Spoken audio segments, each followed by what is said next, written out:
Welcome to man robo.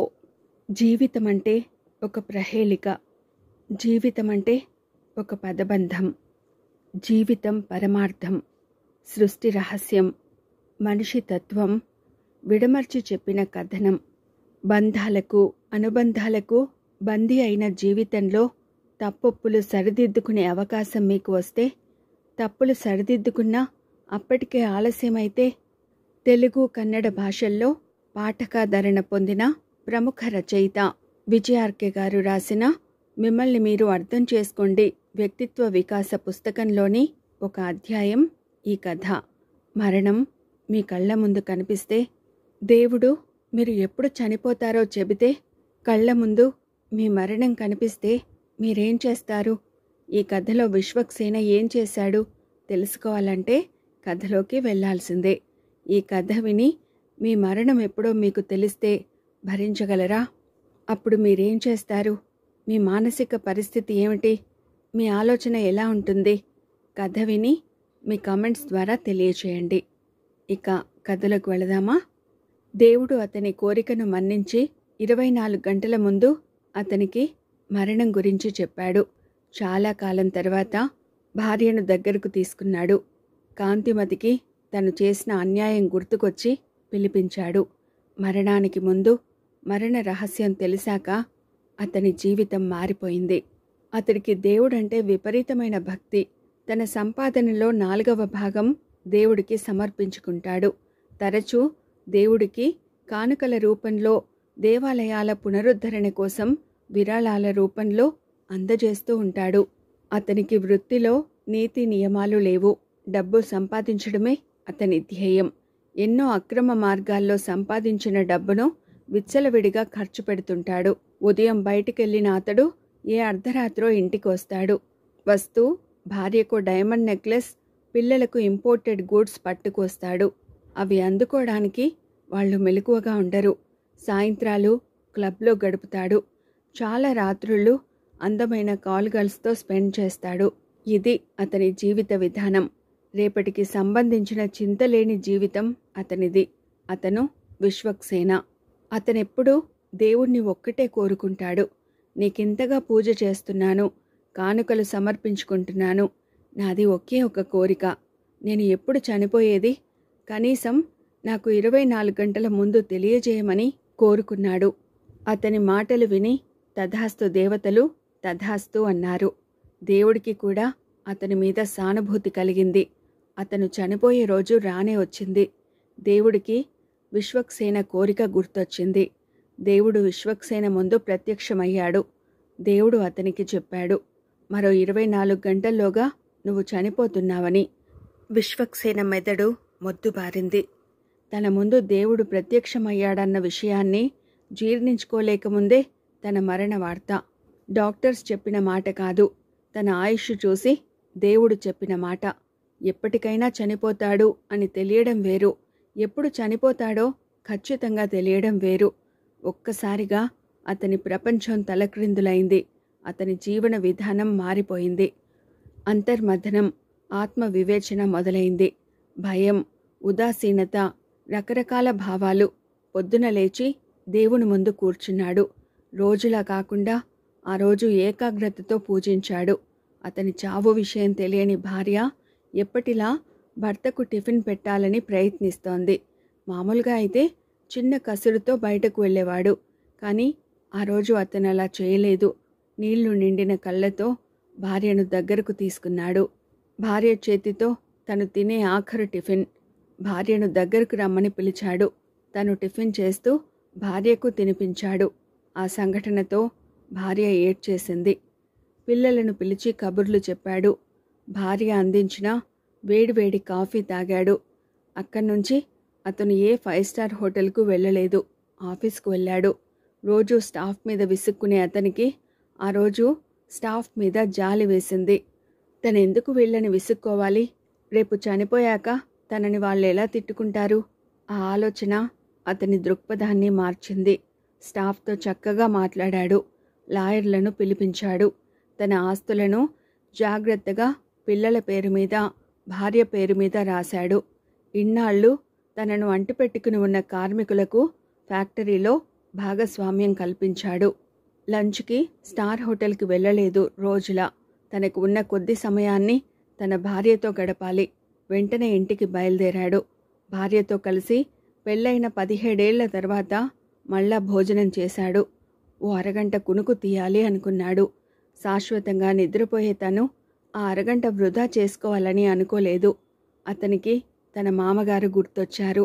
పెళ్ళైన కొత్తలో తనకు మారుతి కారు కొనివ్వాలని డిమాండ్ చేశాడు.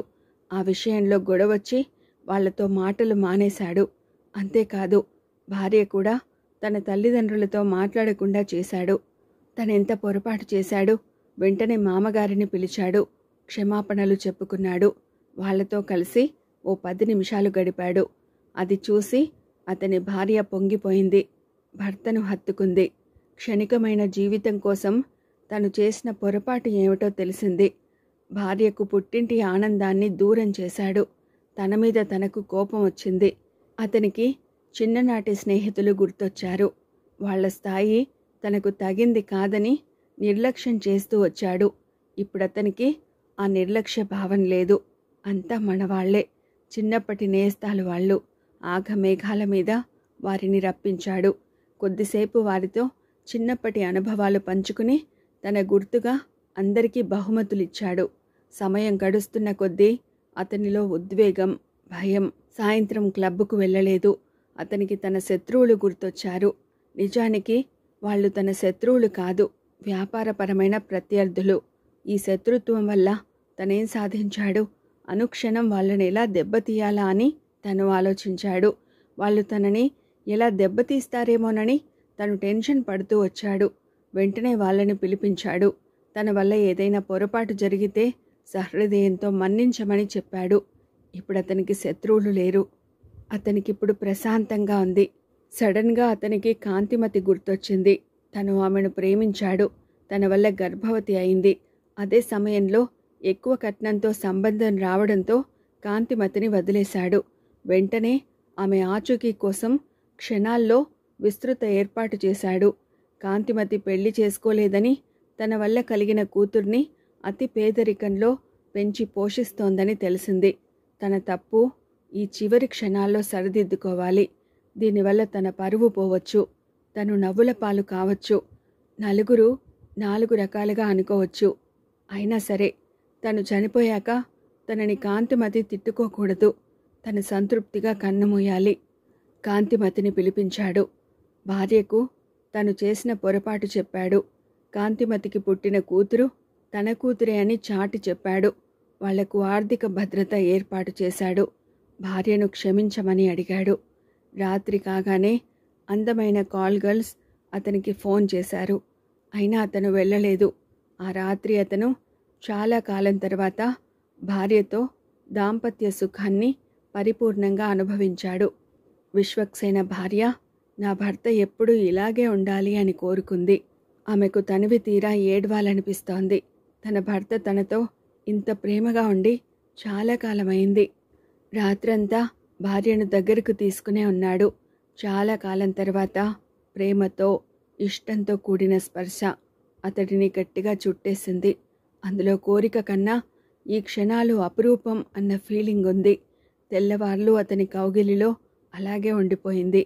తను ఇన్నాళ్లుగా తన జీవిత భాగస్వామిని మిస్ అయ్యాడు.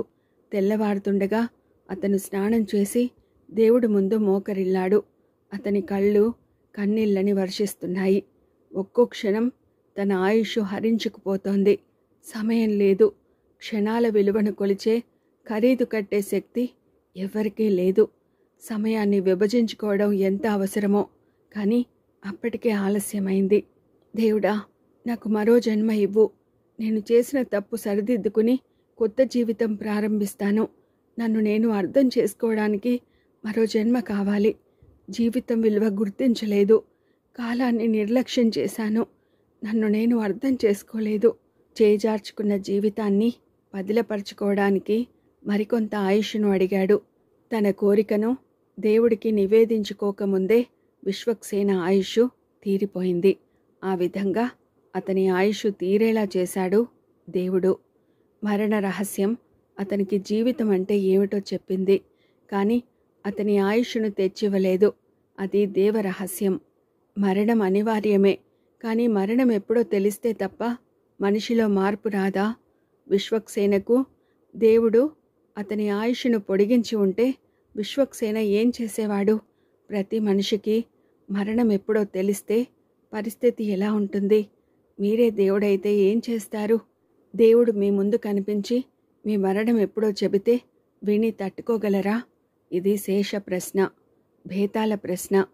విశ్వక్సేన మరణం ఒక పాఠంగా భావించి జీవితాన్ని అద్భుతంగా తీర్చిదిద్దుకునే వారికి ఈ కథ అంకితం అంటున్నారు రచయిత విజయార్కే గారు. ఈ కథ చదివాక గుండె బరువెక్కింది. నా మనసు భారమైంది. ఒక అవ్యక్తానుభూతి మనసును చుట్టేసింది. ఇదే కదా జీవితం, ఇదే కదా ఈ కథ చెప్పే నిష్ఠుర సత్యం అనిపిస్తోంది. మరి మీరేమంటారు?